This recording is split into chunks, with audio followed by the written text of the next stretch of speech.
How often do you say no? Do you ever feel uncomfortable saying no to someone? Do you ever feel uncomfortable saying no to yourself? Building boundaries that respect you, your lifestyle, and your needs can help you to cultivate a positive and compassionate relationship with yourself and others. Welcome to Normalize the Conversation. I'm your host, Francesca Reicheter, and today I'm joined by Minaa B., writer, speaker, licensed mental health professional, author of Owning Our Struggles, A Path to Healing and Finding Community in a Broken World, and the founder of Minaa B Consulting, where she works with organizations that help them develop psychological safety. Join us as Minaa B defines boundaries and teaches us how we can develop and enforce boundaries within our many relationships with ourselves and others that meet our needs. Minaa, thank you so much for joining me for today's conversation. I am really excited to talk with you. But before we jump in, I really just want to check in with you. How are you really? I'm doing well. I would say on a scale of 1 to 10, I'm about an 8 today due to just being a little tired from a lack of sleep. But overall, I think 8 is a great way to describe where I am on the emotional spectrum. So that's a good thing. That's a very good thing. I am so excited for this conversation because, I am 24 years old. I'm at that age where I'm starting to separate from my family and go off on my own, start gaining more financial independence as I'm working through school and getting closer to graduating and entering a career path. And one thing I've really struggled with is learning how to set boundaries and how to enforce them when it comes to my family. So I'm really excited to talk about that with you today. Yeah, I'm so excited for this conversation as well. I have been working on setting my own boundaries my whole life. And I think it's something that we're always going to be doing daily. It's not something that has a destination where you will become this expert at setting boundaries. I definitely think it's something that we practice and nourish over time. And it's a daily skill that we're developing. That gives me so much more reassurance because I don't know why there's this idea that comes into my head where it's one day I'm just going to set these boundaries, know how to enforce them, and that's going to be it. But realistically, there may be some pushback. I may learn that I'm setting boundaries that aren't right for me or right for the nature of the relationship. I may, as I grow and change, the boundaries that are set may have to change. So it doesn't have to be an all-in-one step. It seems like it's really just progress as you grow. Yeah, you're definitely evolving as a person, which means your boundary will evolve with you. Your boundary is always going to shift, it might transform. And so it's really just important to remember that this is a daily practice. It's like the work of building muscles, right? We don't just go to the gym and pick up a 50-pound weight. If you've never worked out before, you probably will hurt yourself, right? But it takes progress, starting maybe with an 8-pound and progressing to a 10-pound, progressing to a 12, and that's what boundary setting is like. You're always progressing to a place where, yes, you can start to feel a little more confident in setting boundaries. But even when you do set boundaries too, it's important to realize there are certain situations you never dealt with before where I might be really confident saying no in one area, but now I'm facing a situation I've never dealt with before. And now I have to figure out, how do I set a boundary here? So I think it's important to remember that life is always evolving.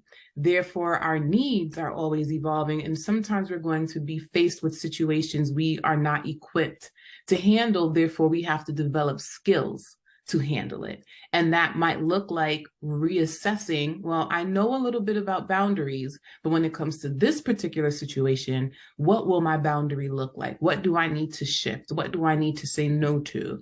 And that is pretty much what this journey is like. And so I just encourage people to really remember that setting boundaries is just a big part of our development as humans. And it's something that is going to continuously ebb and flow. It's not black and white.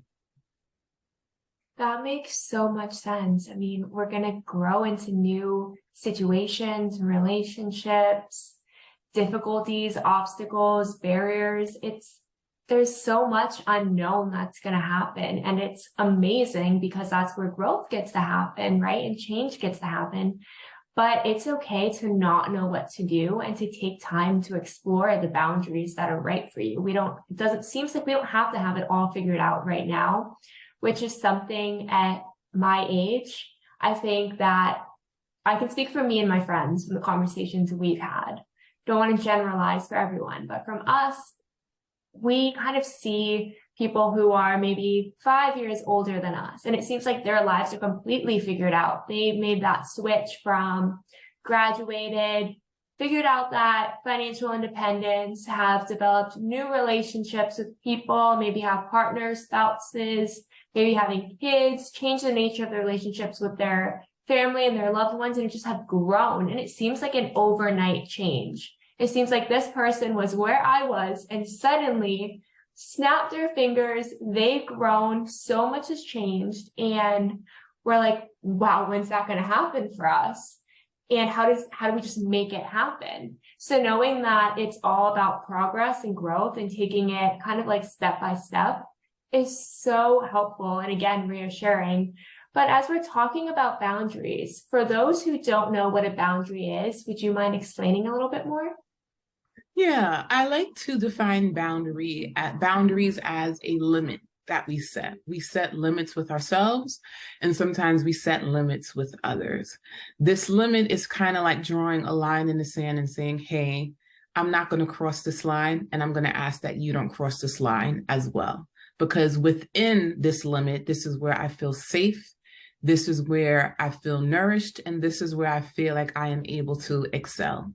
And so that's pretty much how I would define a boundary, which is where do you need to draw the line in the sand? And it could be when it comes to setting a boundary with yourself, I need to draw a line and maybe by 9 p.m., put my cell phone away so that I can get ready for bed and not be overstimulated. That's where I'm going to draw the line. Or maybe when I'm communicating with someone, I'm going to draw a line and say, right now I don't have the emotional or energetic capacity to continue on having this type of conversation. And so I'm going to draw a line here for the both of us, with myself and with you, to let you know that maybe I'm going to have to call you back, or maybe we're going to have this conversation another time, or maybe we can both come to an agreement that there's no moving forward. So we're just going to end it here altogether. So that's what a boundary with yourself can look like, setting that limit. And that's also what a boundary could look like if you had to set a limit with someone else. Those are really great examples. Setting boundaries can feel very overwhelming, but drawing that line in the sand, picturing it like, I don't want to take this extra step forward. I can't right now. I don't have the emotional capacity. I don't have the physical capacity, or I just need this sleep. I need to say no to my friends. I can't go out with them tonight because I won't be able to get done what I need to tomorrow, or I'm just not in the headspace. And that's totally okay. And it can seem very overwhelming when you talk about boundaries. It's just boundaries and not visualizing it. But drawing that line in the sand, I can't take that extra step. That's okay. You don't have to. Right. You don't have to. And I think that's the part where confidence building comes in when it comes to setting a boundary. You have to be confident to know that right now I did my best, I gave my all, but this is where I just have to put a hard stop. And I have to draw this line for my own self-preservation and for my own self-protection. And most importantly, when I'm setting a boundary with someone else, it's also to preserve the nature of the relationship. Because if I keep going, I might drop the ball. If I keep going, I might cause inadvertent harm. If I keep pretending that I can say yes over and over and over again, I might not show up as my full self, and I might be giving you half of me instead of all of me. So when I draw that line, I think it's important to remember too, that line is there to not just protect us, the individuals setting the boundary, it's also to preserve the relationships we're in. Because when I'm honest with you about what I can do, about what I can give, about what I'm willing to tolerate, it allows you to figure out, okay, now how do I adjust here? Minaa is being vocal and honest about what she can do for me, and And so if I need help, and Minaa is saying she doesn't have the capacity, now I have the ability to go find help elsewhere. Versus if Minaa is not strong in setting a boundary or confident in setting a boundary, what I might end up doing is causing confusion in my relationships, right? And so instead of me having the courage to say, no, I'm unable and I'm unequipped to help you, that person on the other end is now lingering around, waiting for me. And I'm possibly inconveniencing them because I'm not being firm with saying no. So I think it's important to recognize that perspective with boundaries, because we get so caught up in our emotions and our fear instead of realizing that a boundary is an act of generosity. Because, you know, for me personally, I can speak for myself. I don't like being inconvenienced. You know, if I make a request of you, I need you to be upfront and honest about what you can do so that I can sort my life out. But when you are not firm with your boundary, you're not just impacting yourself, you're impacting me in this relationship. So when you think of a boundary being an act of generosity, you're being generous to yourself, but you're also being generous to the other person so that they know how to maneuver in order to do whatever it is that they need to do. That's such an important point. When it comes to boundaries, it's not just about us. It's about that relationship that we have with ourselves and with other people. And it helps them learn how to communicate with us and how to understand what we are actually able to give, as well as helps us understand the same for them. But without those boundaries, without being able to say, I'm not in the headspace to be able to help you today, or I just genuinely don't have time. My schedule is packed and there is nothing I can rearrange today. Doesn't mean I don't love you. Doesn't mean I don't want to be there for you. Doesn't mean you don't deserve support. I'm just not able to offer it to you today. But you deserve to find someone who can. And if we don't set that boundary clearly and explicitly, they could be sitting all day waiting for us to show up for something that we can't. And not only is that inconveniencing them as they're sitting there wasting their time, but they might have actually needed that immediate support and didn't look for it anywhere else. And that's not fair to them, because just like we deserve support when we need it, so do other people. Right. You're exactly right. You know, we have to just be mindful of how our lack of setting boundaries can impact the relationships we have. And I think when we recognize that, it does help people build the courage that they need to say no. And it doesn't come from a place of guilt. It actually comes from a place of love and respect and reciprocity. And when you realize my boundary is actually making your life easier, it helps me to realize then I don't have to feel bad about this thing. I'm actually doing you a favor. I'm actually pouring into you. This is what community care is all about. So when we see a boundary from that perspective, I think it helps us minimize those negative feelings, such as guilt, that kind of steps in the way of people being firm with setting their boundaries. Exactly. Reframing it, that's genius. I know for me specifically, when I first started exploring boundaries, I saw it as, and that was based on kind of like the language and understanding I had at the time, as me saying no to others and me just putting myself first all the time. And that made me feel like I was being selfish or inconsiderate. And then I felt guilty when I said no. But I didn't see it as a way to put myself first so that I can be there for myself and then show up for somebody else, as well as creating effective communication and furthering and deepening my relationships with people. Because if I can't be honest with how I'm feeling and what I can do, it's very surface level. And then there is that confusion, that miscommunication, and it often leads to so many different arguments or just issues or problems that don't need to be there, because communication is possible once we learn that it's okay to say no. And that doesn't mean that I am selfish and only putting myself first. I'm putting the nature of the relationship first, because I don't want to show up for you in a way that's not fair to you. I don't want to be sitting at lunch with you when you need someone to talk to and I'm on my phone sending emails, not paying attention to a word you're saying. I don't want to be sitting there and have to be on the phone taking meetings while you're trying to talk to me. So if I can't be there in that moment, that's not me being selfish. That's me saying, I love you, I'm here for you, but again, I'm not the person today. And even sometimes knowing that I can help someone maybe find someone else, give them a recommendation. Like, have you tried talking to this person today? Maybe they have some time. So I'm not just kind of cutting that line for them. From the beginning, I felt so guilty and so confused and really misunderstood what a boundary was, because I thought it was just me saying no to everyone and only focusing on myself and not seeing the benefits that it has in building a relationship with myself and others. Yes, I loved how you framed it just now. I think it's really important to see it from a perspective that benefits other people and not just us. Studies show that 80% of our thoughts are negative throughout the day. So we already kind of have this setback, because most likely when we are thinking about setting boundaries, it's rooted in a negative foundation because our thoughts are primarily negative most of the time. And I think when we learn to challenge that negative thought that we are so used to clinging to out of comfort, out of living in survival mode, or even just from generalizing past experiences, we make assumptions that if this happened in the past, it's going to happen again. But when we take the time to be very intentional with our thinking, and we find that I'm feeling guilty, or I'm feeling bad, or I'm just feeling this negative thing, it's important we also invest a level of energy where we learn to reframe our thinking and our thoughts, and we challenge that thinking. And when we challenge it, we can then see there are pros and cons to everything in life. It's not just cons. It's not just negative. It's not just all bad.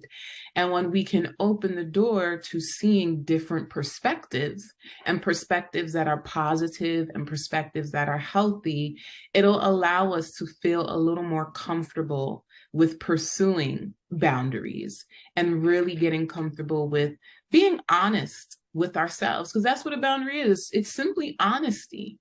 And when we can get comfortable with being honest in a direct and assertive manner, it'll help us see how that really preserves the relationships that we're in. And it also helps us preserve the relationship we're trying to have with ourselves, because as I shared earlier, a boundary also applies to you as well. And there are certain things you might be trying to achieve in life that you have to say, what's stopping me from getting there? And maybe I need to put a boundary around this thing so that I can get the things that I want out of life. So when we really reframe our thinking, we're doing ourselves a major favor. Reframing our thinking is so important. I'm so mind blown. 80% of our thoughts are automatically negative. Yes, it's so wild, right? 80% of our thoughts, and it's designed that way. Cognitive distortions are negative thinking errors that we all have. And to give examples of those, a cognitive distortion could look like black and white thinking. It could look like making assumptions or jumping to conclusions. Taking things personally is a cognitive distortion. Overgeneralizing is a cognitive distortion. And, science shows that it's kind of a survival tactic, that living in survival mode can cause us to create these negative narratives as a way to keep ourselves safe. The problem is it takes up 80% of our thinking throughout the day. So that other little 20% is not that strong. It needs us. Our brains need us to really do the work, so that we're feeding ourselves, our mind, our body, and our spirit. We're nourishing it with healthy content and nourishing it with the positive thoughts that we need to be clinging to, just as much as we already have those negative thoughts. So if the brain is already storing that negativity, we have to ask ourselves, how can I get that 20% to 30%, and then get it to 40, and then get it to 50, so that the negative isn't always outweighing the positive.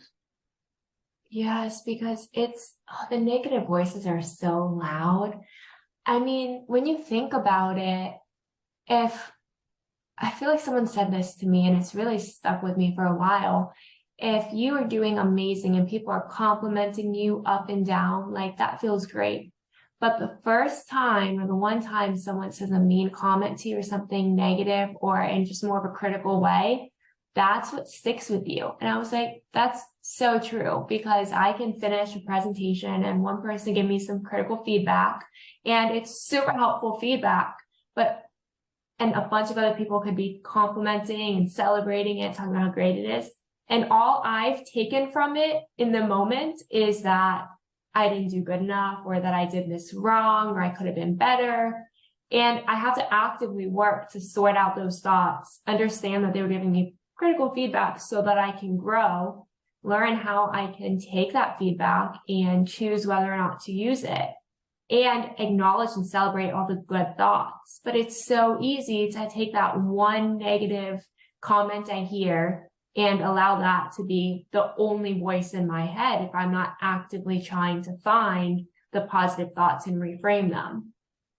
Right. We always have to be active and really challenging our thoughts, because our thoughts are influenced by many things. They're influenced by past experiences. They're also influenced by things that are happening in society. So sometimes we have to remind ourselves that our thoughts are not facts. Our feelings are also not facts. So because I'm thinking this thing or feeling this thing doesn't mean it's actually congruent with what's actually happening in the present, and this is why it's so important to practice mindfulness when you are experiencing certain things, because mindfulness teaches us to be in the present and reminds us, well, I'm having this fear because, when I erected this boundary with this particular person in the past, this is how they responded. But mindfulness helps us to see, well, the person you're erecting a boundary with now is not that person from the past. So you have to give this person an opportunity to show you who they are.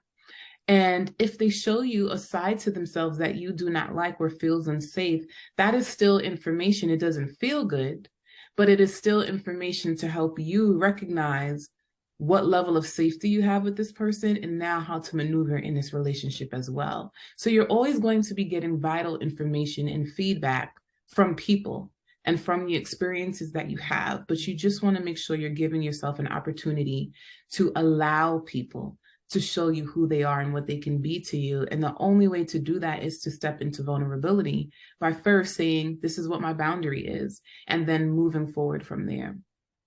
Yes, because we all grow and change and things change. And the boundaries, like you said, really give us a chance to see if someone's going to respect our growth and if we're able to respect their growth as well. And that really brings me into setting boundaries in different forms of relationships, whether it's romantic or it's a friendship or it's with a family member. What are some of the reasons people may set boundaries?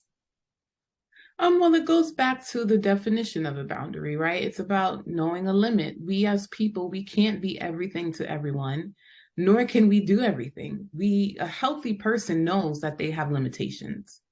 And that's the reason why we set a boundary in the first place, because we're healthy and self-aware enough to recognize there are some things we're just not capable of doing.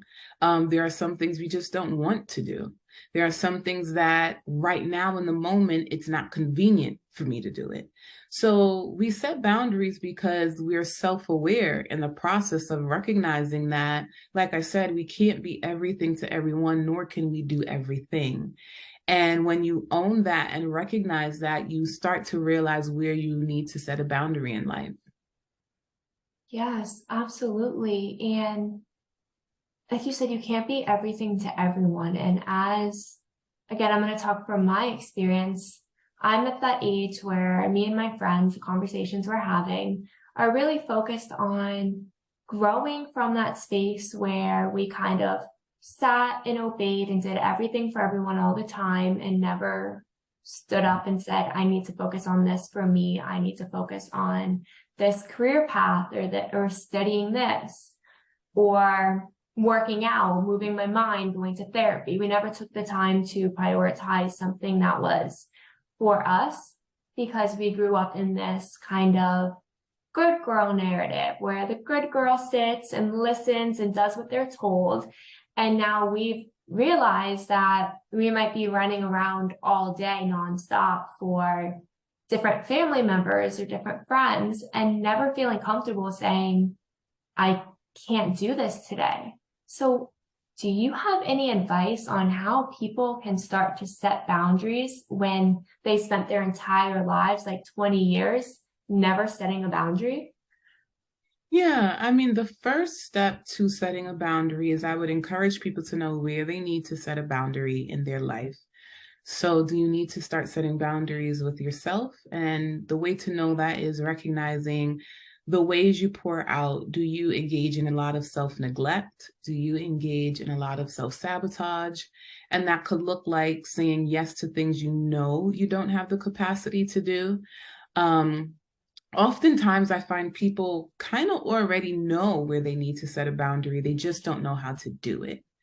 And to be very honest and straightforward, the only way to really do it is to just do it. There is no particular skill set of like, when you learn to tie your shoes, the first step is to learn how to lace your sneakers. The first step is to learn how to loop this hole. With a boundary, there is no step by step. It's just putting yourself out there and saying no. It's putting yourself out there and saying, I don't have the capacity for that right now. So when I'm teaching people to learn how to set boundaries, what I really teach them is how to emotionally regulate more than actually setting the actual boundary. And what I mean by that is our emotions tends to be the thing that gets in the way of us saying no. It's not that we don't have the language. We know how to say no. We know how to say, I don't have the capacity for that right now. We have the words. It's our feelings and our thoughts that get in the way of us speaking up. When we learn to regulate our feelings, we already talked a lot about the power of reframing our thoughts. And so that's the first step. You have to challenge the negative thoughts that come, but you also have to regulate your body. When you find yourself becoming so severely anxious, you decide to say yes when you knew the answer needed to be no. So some things I encourage people to do is emotionally regulate by journaling. Sometimes I encourage people to start writing out the boundaries that they want to share with people and see how it feels when you write it out. So you might write in your journal, I want to set a boundary with my mother. I also want to set a boundary with one of my friends. And when I write down the boundary I want to set with my mom versus my friend, I feel very relaxed and calm when I think about saying this out loud to my friend. But when I think about saying this out loud to my mother, I feel this great fear, this trepidation. I shut down. That's already letting you know that the likelihood of you setting this boundary is a little weak. So we need to strengthen the emotional foundation. So I would encourage people then to start thinking of ways that they can emotionally regulate. Some additional emotional regulation practices could be when I'm setting this boundary, I can ground myself. I can do the 5, 4, 3, 2, 1 method, which is looking around and seeing 5 things I can see, 4 things that I can touch, 3 things that I can feel, 2 things I can smell, 1 thing I can taste, right? A way to ground myself, because again, a boundary is about mindfulness, staying active in the present. So sometimes we need to focus on an object or something in the room to keep us present, or else we might say, if I say this to my mom in the moment, 10 years ago, when I tried to set this boundary, she reacted that way. I got to bring my mind to the present. I can't take myself back 10 years ago. Another way that I encourage people to emotionally regulate is deep breathing practices. I am a big advocate for breath work and meditation. And the reason why is because out of all the self-help tools and strategies out there, no matter where we go in life, we bring our body with us. The fact that the body is already built with a tool that can help us regulate and stay calm and get us back to our equilibrium, I think that harnessing that power can be so great and beneficial to our growth and our development. Because there are going to be times where I'm setting this boundary, but I can't just pull my journal out in front of you and start writing these thoughts down in the middle of trying to have a conversation. Or, another emotional regulation practice could be like changing your body temperature as a way to calm down, but often that happens after the fact, right? So when I'm in that moment, I need something that's present and there, and our body is going to be there.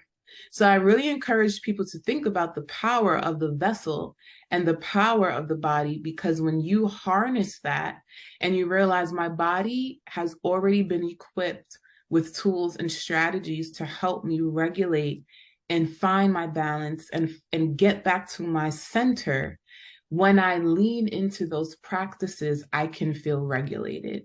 And so I really encourage people to figure out ways to practice mindfulness and breath work. There are many different breathing exercises like box breathing, different things that people can do that I really encourage them to really learn to develop that skill of, my mindset is when I feel dysregulated, I remember to breathe. Because sometimes our mindset is, I feel dysregulated and I can't think my way out of this situation. And that's what happens when stress hijacks the brain. It's really hard to think your way out of that stressful situation. But if you activate your body will send messages to the brain to calm you down. And so those are some things that I really encourage people to focus on. It's not more so about the words. It's not more so you need better language. I think what we really need is to just be emotionally regulated so that we're not in a chronic state of fear and anxiety, thinking that if I set this boundary, there's going to be some sort of negative repercussion all the time. Or if I set this boundary, it's just going to be all bad. So once we do an emotional check-in and we recognize how setting this boundary might make us feel, when we own that feeling and work through that feeling, we will feel more confident speaking out loud. Because like I said, we have the words already, but we just need to get to a place where we say them. Yes, absolutely. That is so true. When I go to set a boundary, like I'm going to use my mom for that example, I will be like, I can't say no to her. She baked me in her stomach for 9 months. And she did all these things to me. How can I tell her, no, I can't do this?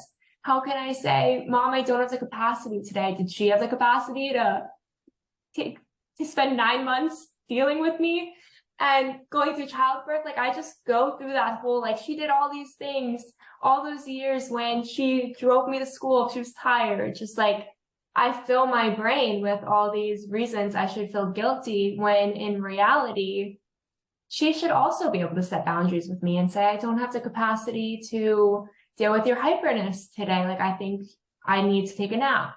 And I should be able to say, I don't have the capacity to run these errands for you today, but I will totally do it when I have the time and the ability.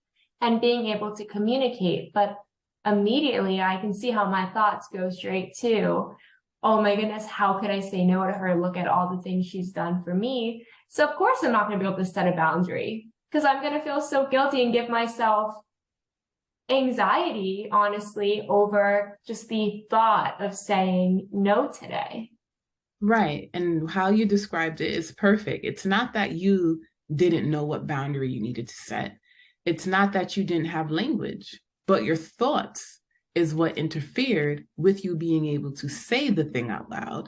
And I think we all have to recognize, when we want to set a boundary, what are the thoughts that are attached to the boundary, as well as the emotions, because that is the thing that needs the work. It's not that actual boundary setting that needs the work. It's the step before that, which is, I feel worked up. I've already thought of 15 reasons for why it's not okay to make this request, and I feel terrible as a result of these 15 reasons that I came up with. That is where the work needs to be done. So let's forget about how did someone say no. You just say no, right? It's that simple. You just say no. But what's not simple is the working up the courage to work through the emotion that's attached to saying no, and I think that's the starting point of recognizing what we're feeling, what we're thinking, and also the assumptions that we're making in connection to that. Because often the assumption is something negative. They're going to respond this way, or the assumption is they're going to be upset. We assume to know what they're going to be thinking or feeling, and that's not fact. So we have to be willing to challenge our thoughts and say, I think this thing, but is it fact? Right? And when I realize it's not fact, the only way for me to know what the fact is to set the boundary and say it out loud. Yes, because so many assumptions on how someone's going to respond or how they're going to feel. And we really don't know until we're in that situation with them. I'll give an example from the other day. I was sitting down with my dad and I was telling him that I was hanging out with a boy and couldn't hang out with him. And to me, like, that was terrifying to say, like, I'm hanging out with someone other than you. And it's like, it's a boy. And I mean, I'm 24. There was no real reason for me to like act that way, except for I remember being 15 and telling him I couldn't go to the mall with him because I was going to go to the mall with this boy, and him being like, oh my goodness, I can't believe you're ditching me, in like a joking way. But I remember that feeling and was so terrified to say it 9 years later to my dad. And then when I told him, did he make a joke? Yes, because he knew that's what I was like waiting for. And then he was like, no, but genuinely, I'm happy for you. You go and hang out with who you want, build relationships in ways that you want that makes you feel happy. And I'm here when you have time. But it took me a month and a half to be able to even tell my dad why I was canceling plans with him, because I was going back to something that like an experience when I was 15 without realizing I'm not 15 anymore. He was just making a dad joke when I was 15 to begin with. And he's grown, I've grown, and it's okay to build different relationships. But I was so afraid. Yeah, and I think that's pretty normal because I think when it comes to setting a boundary with a parent, there is that power dynamic, number one. And number two, unless our parents teach us what it looks like to set boundaries with each other, we're not 100% sure how receptive our parents will be to us setting that boundary. So hence hearing you say like there's this fear and feeling afraid, and him not even knowing that for a month I've been ditching him to like hang out with this guy and do all these things. And I think that in a parent-child dynamic, it's a bit different, and it makes sense that you felt that way because it's like, I don't have a blueprint for what this looks like because maybe it wasn't taught to me. Maybe it wasn't taught to me that my autonomy is accepted in this household. And so you are allowed to have agency and choose hanging out with other people. It doesn't necessarily mean that you're dismissing me as your dad. It just means that you have friends and you're maturing into adulthood, and that's an expectation of you. So I do think that for those people who struggle with setting boundaries, especially with a parent, it's important to show yourself grace in that dynamic, because technically our parents really are the people who should be teaching us what a healthy boundary looks like between the parent and the child. And a lot of parents themselves, because they're just people who have children, they're just people. And so therefore, they themselves may not know anything about boundaries. So therefore, they're not teaching you. You have a right to autonomy, and everything's not going to be about me because I'm your parent. Most parents teach from the lens of power. They don't necessarily teach from the lens of there's a horizontal relationship and there's a vertical relationship. That vertical relationship is parent-child dynamic, where there are some expectations and rules that you have to follow, but that horizontal relationship is seeing each other as equal human beings who have needs and who have feelings. And this is a skill a lot of parents don't have knowledge around. And so I just share that because I love that you shared your perspective. And I think so many people can probably relate to that. And I just think it's important to be graceful with yourself when it comes to setting a boundary with someone who your whole entire life you've had to report to. And so now, how do I make that transition into, I actually don't have to follow your rules anymore. I actually don't have to abide by your beliefs or traditions anymore. I had to for the sense of my own well-being and livelihood, because you were taking care of me and you told me this is what I had to do. We don't have those dynamics with our partners and our friends. We really only have that type of dynamic with a parent who is saying for 18 years of your life, this is my house, this is my rules, these are my expectations of you. Now you're 19 and you're like, well, all those things you taught me for 18 years, I don't plan to apply it. So now how do we navigate this relationship, right? And when you think about it, we don't have to have those conversations with friends or romantic partners. So it's a different level of anxiety that comes up that's valid. And we can still work through it. But I think it's important to remember to be graceful and compassionate with yourself when you're trying to set a boundary with a parent, because it definitely is deeply flawed and complex. Yes, it absolutely is. And I also don't think a lot of people know that they can have that conversation with their kids or with the parents, that power dynamic starts to shift, and no, we're no longer 5 years old and need you to tell us what's right and what's wrong. We start to grow, and as we get older, it's okay to give us more autonomy in decisions that we're making. But it's okay to have that conversation as well, that here's your chance to make a decision for yourself. And I'm still here if you make the wrong decision or you're not sure what to do, you need someone to bounce ideas off of. Those aren't necessarily very common conversations. A lot of parents are starting to do that. I've had a lot of friends who are like, wait, no, my parents did that. And I'm like, wow, waiting for my parents to do that. Love you guys if you're listening. Probably not, but just in case. It's okay to have these conversations. And from the kids' perspective, we can also initiate the conversations as well. And I never realized that. I never realized that I also have a voice and can ask, what do you expect of me as I'm getting older? I'm starting to develop my own beliefs, my own values, my own priorities. I know that, like, for example, my parents thought I was going to be a lawyer, and that's something I totally wanted to do. And honestly, it would be so cool to do. But then I decided I wanted to go into psychology, and I'm working on my master's in psych right now. It's a very, very different shift. And it took a long time for me to figure out who I was as a person and what I wanted to do. And then try to explain to my parents that that's who I am and that's who I want to be. Because I never had that conversation before, that I was allowed to make those decisions or choices or figure it out. So it's okay for us to have these conversations and initiate that, hey, I'm changing, I'm growing. This is who I am, and I want you to see me, not just me with the mask I'm putting on so that you still like me. Yes, I absolutely agree with you. And I think that when we have the courage to step into that, then we can definitely change our relationships.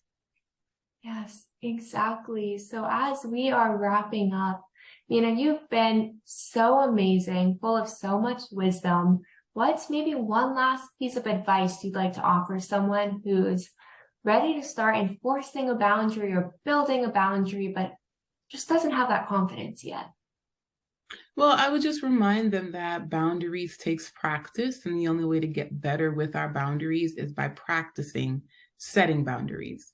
So at some point we do have to have the courage to step out of our own way and challenge our thoughts, even when they're overwhelming, when they're extremely negative. We just have to do and allow doing to show us that we have the capability to be the thing we want to be and to set the boundaries we want to set. So I would just encourage remembering that practice is a vital part of living.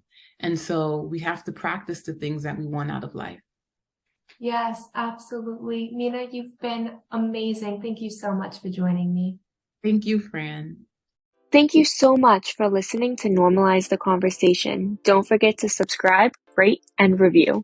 This podcast is an initiative of Inspiring My Generation, focusing on normalizing the conversation, bringing education and awareness to the forefront, and amplifying global voices to spark change and hope. Inspiring My Generation is a 501c3 nonprofit organization on a mission towards suicide prevention through awareness, conversation, education, and support.